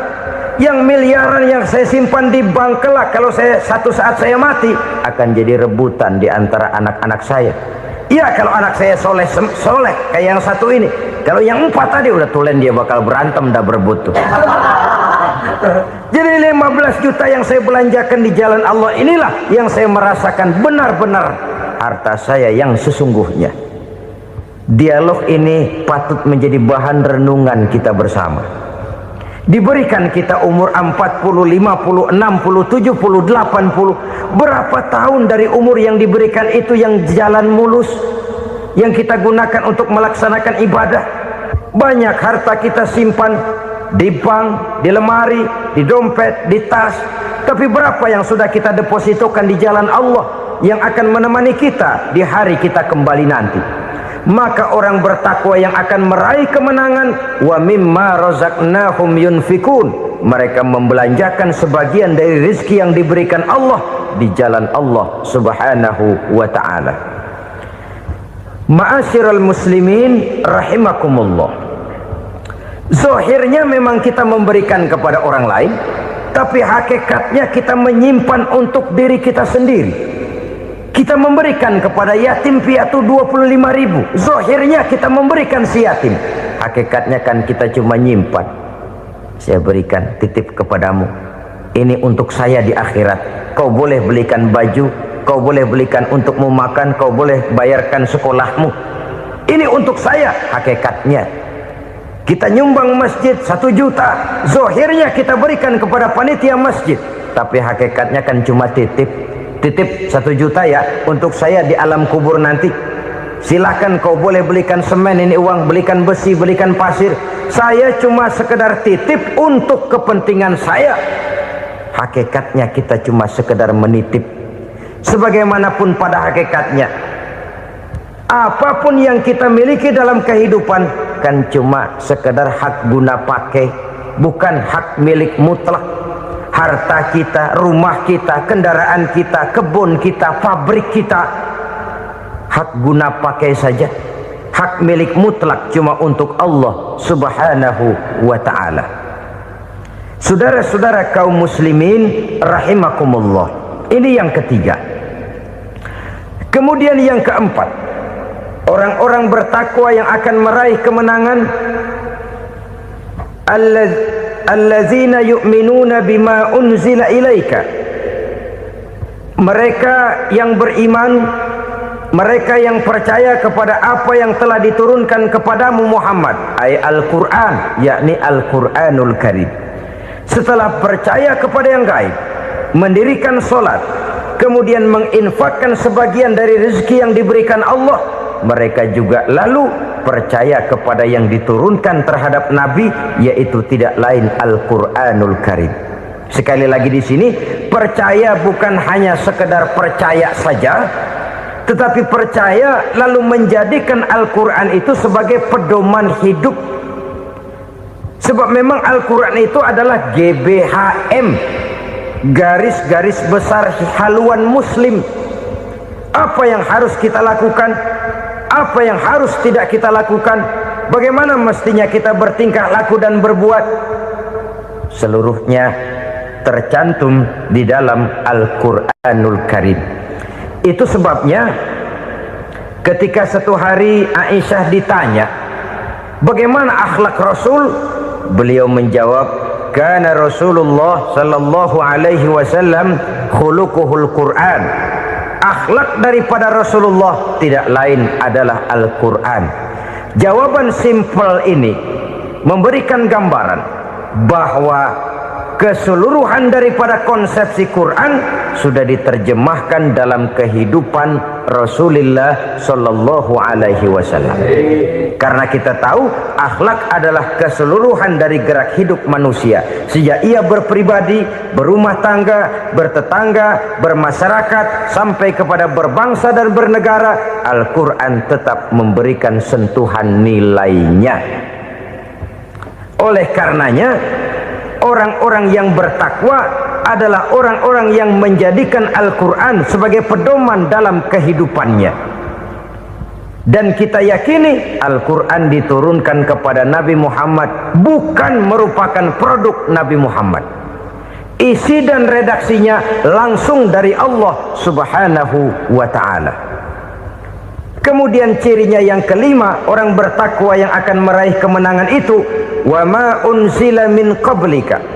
Tidak hanya sekedar percaya kepada yang diturunkan terhadap Nabi Muhammad yaitu Al-Quran, mereka juga percaya kepada apa yang pernah diturunkan kepada para nabi, kepada para rasul sebelum Nabi Muhammad. Percaya kepada adanya suhuf, percaya kepada adanya Taurat, percaya kepada adanya Injil, percaya bahwa Allah dahulunya sudah menurunkan Taurat kepada Musa, percaya bahwa Allah sudah menurunkan Injil kepada Isa, percaya Injil ada, Taurat ada, diturunkan Allah untuk Isa dan Musa, tetapi tidak wajib mengamalkannya karena kita sudah diberikan Al-Quranul Karim. Ini yang perlu saya garis bawahi. Kita percaya Allah telah menurunkan Injil dahulu kepada Isa. Kita percaya bahwa Allah telah menurunkan Taurat dahulunya kepada Nabi Musa. Kadang-kadang ini dijadikan dalih, dikacaukan pengertiannya. Quran saja mengajarkan bahwa orang yang bertakwa harus percaya kepada Injil, maka pakailah Injil. Apalagi kalau ayat sebelumnya ditilap, dihapus, dihilangkan, Injilnya yang ditekankan, maka akan terjadilah penekanan yang salah arah. Karena salah arah akhirnya bisa merusak dan menghancurkan akidah. Ketika Rasul suatu saat pernah ditanya orang, "Ya Rasul, bagaimana sikap kita sebagai muslim terhadap Injil yang ada sekarang?" Beliau menjawab, "La tukadzibuhu jami'an wa la tusaddiquhu jami'an." Jangan didustakan seluruhnya, jangan juga dibenarkan semuanya. Artinya, ini sudah merupakan gambaran dari Rasul bahwa dalam Injil yang ada sekarang masih ada ajaran-ajaran tauhid yang dibawa oleh Nabi Isa dan diajarkan kepada umatnya. Tapi juga dalam Injil yang sekarang ini sudah terkena intervensi dan investasi manusiawi. Karena itu Rasul menyimpulkan, la tukadzibuhu jami'an wa la tusaddiquhu jami'an. Jangan didustakan semua, jangan dibenarkan seluruhnya. Kita memang percaya Allah telah menurunkan Injil kepada Nabi Isa dulu, tapi kita tidak wajib mengamalkan Injil. Kita percaya Allah telah menurunkan Taurat kepada Nabi Musa, tapi kita tidak wajib mengamalkan kitab ajaran Taurat. Yang wajib kita percayai dan kita amalkan hanyalah Al-Quranul Karim. Kenapa? Oleh karena baik yang ada di dalam Taurat, baik yang ada di dalam Injil, tentu tercakup di dalam Al-Quran sebagai kitab terakhir yang diturunkan oleh Allah Subhanahu wa ta'ala. Dan itu wajar. Kalau seorang pejabat mau mengeluarkan satu keputusan baru, tentu dia harus meninjau keputusan-keputusan lama. Andai kata dianggap tidak berlaku, dianggap tidak relevan lagi, maka keputusan-keputusan lama itu tentu sudah dianggap tidak berlaku. Sebagian daripada aturan-aturan dalam keputusan lama yang masih dianggap relevan tercantum dalam keputusan baru yang wajib diamalkan. Begitulah hubungannya antara Al-Quran, Taurat, Zabur, dan Injil. 4 kitab samawi yang diturunkan Allah masing-masing kepada Zabur untuk Nabi Daud, Taurat untuk Nabi Musa, dan Injil untuk Nabi Isa alaihi wassalatu wassalam. Ketiga-tiga kitab itu kita percayai adanya, Kita yakini Allah telah menurunkan Zabur, Taurat dan Injil, tapi kita tidak wajib mengamalkannya. Yang wajib kita mengamalkannya sekarang ini tidak lain hanyalah Al-Quranul Karim saja, karena ia mencakup apa yang ada di dalam Zabur, apa yang ada di dalam Taurat, dan apa yang ada di dalam Injil. Keotentikannya bisa dipertanggungjawabkan. Ya, tapi kan Nabi Muhammad sudah mati 14 abad yang lalu, dan di zaman beliau Al-Quran kan belum dikodifikasikan, belum ditulis. Bagaimana keotentikannya bisa dipertanggungjawabkan? Mudah saja. Allah berjanji, inna nahnu nazzalna dzikra wa inna lahu lahafizun. Kami yang menurunkan Al-Quran dan kami yang akan menjaga dan memeliharanya. Allah turunkan Quran, Allah menjaganya. Bagaimana cara Allah menjaga Al-Quran itu? Banyaknya orang-orang yang hafaz Al-Quran. Hafaz Al-Quran 30 juz, 114 surah, 6.666 ayat. Sehingga jangankan satu kata, jangankan satu ayat, satu kalimat saja berubah, sudah akan timbul reaksi dan mudah dimengerti. Kenapa? Banyak orang-orang yang hafaz Al-Quran. Sedangkan pada setiap akhir tahun biasanya malaikat Jibril selalu mengadakan checking terhadap ayat-ayat yang diturunkan pada waktu itu. Di zaman Nabi sendiri sudah ada usaha kodifikasi. Dan yang lebih luar biasa lagi, sampai hari ini tidak seorang pun mampu membuat satu ayat saja semacam Al-Quran. Ke bahasa manapun dia diterjemahkan, naskah aslinya tetap ikut, rujukan dasarnya tetap ada. Berdasarkan itu maka tidak mungkin terjadi penyelewengan terhadap atau pemalsuan terhadap ayat-ayat Al-Quranul Karim. Kesuciannya, keotentikannya, kemurniannya bisa dipertanggungjawabkan. Ma'asyiral muslimin rahimakumullah. Oleh karenanya, konsepsi dasar daripada ajaran Islam ini memang tidak lain adalah Al-Quran dan Sunnah. Isi daripada agama Islam yang merupakan iman, Islam dan ihsan, konsepsi dasarnya tidak lain adalah Al-Quran dan Sunnah Rasulullah Sallallahu Alaihi Wasallam. Maka yang kita perlukan sekarang ini adalah terjemahan Al-Quran di dalam kehidupan kita. Dengan demikian, maka gaya kehidupan yang lebih Qurani itulah yang kita dambakan. Kita perlu memang terjemahan Quran dalam bahasa Inggris, dalam bahasa Belanda, dalam bahasa Jepang, tapi yang lebih kita perlukan adalah terjemahan Quran di dalam kehidupan kita. Konsekuen, tidak memanipulasi, ringan sama kita jinjing, berat sama kita pikul. Jangan kalau lempengan ayat Quran tuh kira-kira enak diamalin, keras teriakan kita. Giliran kira-kira ayat Quran itu mukul kepala kita sendiri, diam kita. Itu ciri yang pernah disindir Allah dalam awal-awal Baqarah juga. Ciri beragamanya orang yang munafik. Kullama adha'a lahum masyawfi, kata Allah, wa iza azlama alaihim qamu. Apabila terang mereka jalan, apabila gelap mereka berhenti. Artinya kalau kira-kira di Islam nguntungin, rame-rame pada teriak Islam. Tapi ketika diminta untuk berjuang, ketika dituntut untuk berkorban, rame-rame mengundurkan diri. Nasib agama tidak ubahnya seperti daun pisang yang dikait orang di tepi jalan lantaran tak berpayung di ketika hari hujan. Manakala hujan usailah sudah, daun itu pun dicampakkan di tepi jalan, diinjak pula orang nan lalu. Artinya orang menjadikan agama cuma sebagai lipstick, decoration only, tidak konsekuen. Hanya pada saat-saat kelihatannya Islam membawa keuntungan, rame-rame orang teriak-teriak tentang Islam. Tapi jikalau diminta berjuang, jikalau dituntut untuk berkorban, biasanya rame-rame juga mengundurkan diri. Jangan heran kalau mayoritas hitungan kita, tapi minoritas peranan kita.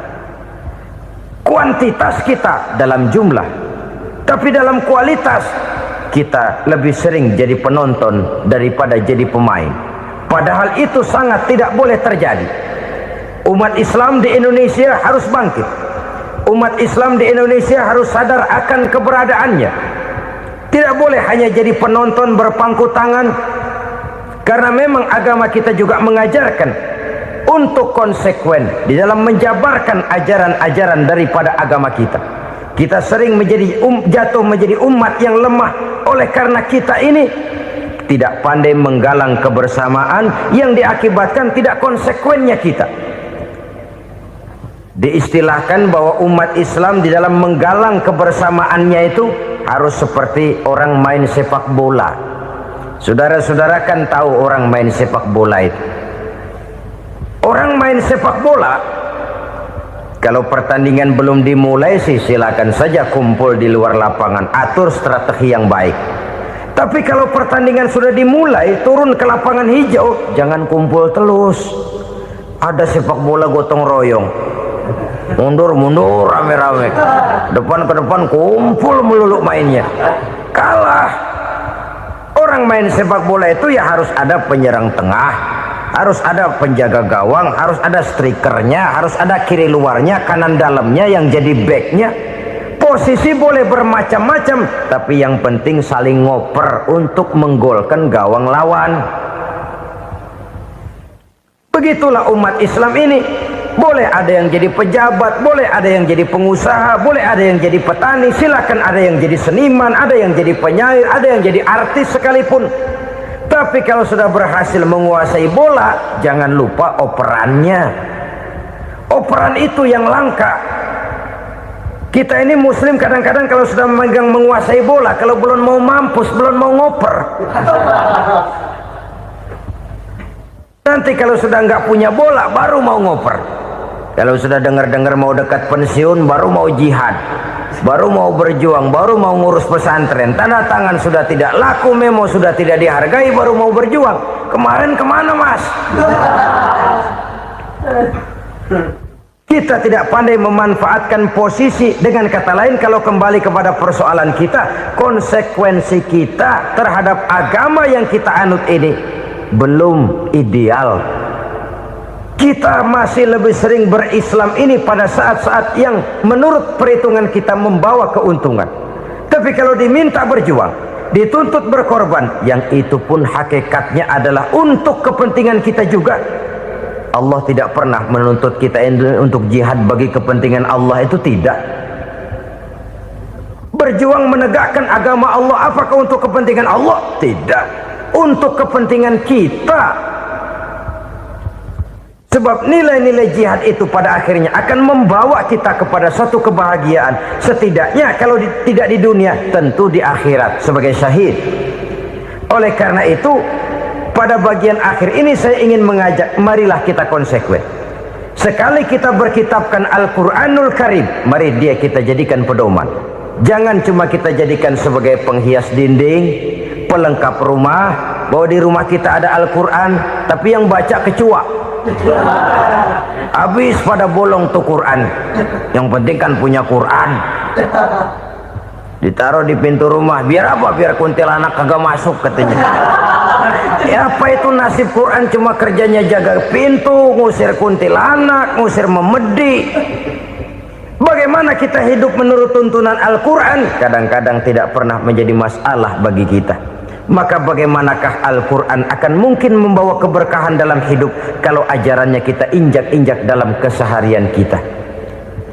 Mewujudkan gaya hidup yang lebih Qurani, itulah yang akan kita rintis di dalam kehidupan kita, bertahap, step by step, menurut kemampuan yang ada pada kita. Jika jalan ini tidak bisa kita selesaikan, percayalah akan ada generasi penerus yang akan melanjutkan usaha dan cita-cita mulia itu. Jadi percaya kepada Taurat, percaya kepada Injil, sekadar percaya Allah dahulunya sudah menurunkan itu, tapi kita tidak wajib mengamalkannya. Kenapa? Generasi Injil masa berlakunya sudah kedaluwarsa. Taurat masa berlakunya sudah kedaluwarsa. Injil pernah berlaku untuk orang Nasrani di zaman Nabi Isa. Taurat pernah berlaku untuk orang Yahudi di zaman Nabi Musa. Setelah generasinya berlalu, datang Rasul penutup yang membawa Al-Quranul Karim, maka Al-Quran itulah yang berlaku menjadi pedoman sampai hari akhir nanti. Jangan jauh dari Al-Quran, karena apabila ini kita lakukan, maka kita akan kembali kepada satu gaya hidup yang jauh dari tuntunan agama, dan itu artinya kita akan semakin jauh untuk meraih kemenangan. Saudara-saudara kaum muslimin rahimakumullah, yang keenam, yang terakhir, orang-orang bertakwa yang akan meraih kemenangan itu wabil akhirati hum yuqinun. Mereka percaya, mereka yakin seyakin-yakinnya akan adanya hari akhir, di mana seseorang akan mempertanggungjawabkan seluruh perbuatannya di dalam hidup ini, dan tidak ada satu perbuatan yang bagaimana kecilnya sekalipun yang tersembunyi dalam pandangan manusia yang tidak akan dibukakan persoalannya di mahkamah Qadi Rabbul Jalil di akhirat nanti.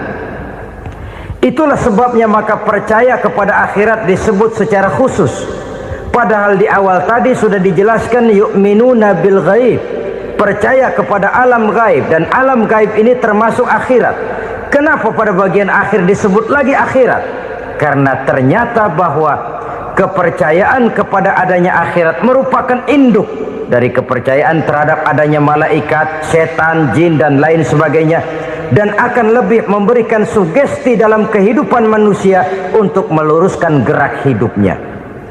Jikalau satu saat tergerak hati akan berbuat kejahatan, ingin mencuri, sadarlah, awas ada akhirat.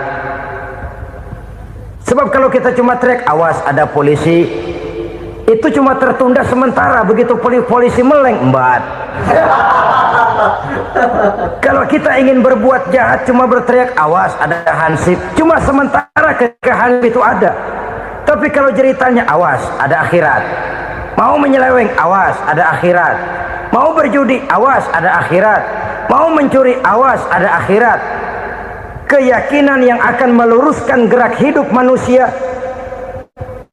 sehingga gerak itu jadi lebih terarah dan terkontrol, tidak merugikan baik diri sendiri, lebih-lebih orang lain. Ternyata bahwa kepercayaan kepadanya adanya hari akhirat sanggup menjadi sumber daya kontrol dari kehidupan manusia, sehingga ia tidak terjebak dalam perbuatan maksiat dan munkarat. Saudara-saudara kaum muslimin, inilah saja yang kita bicarakan pada pertemuan kali ini.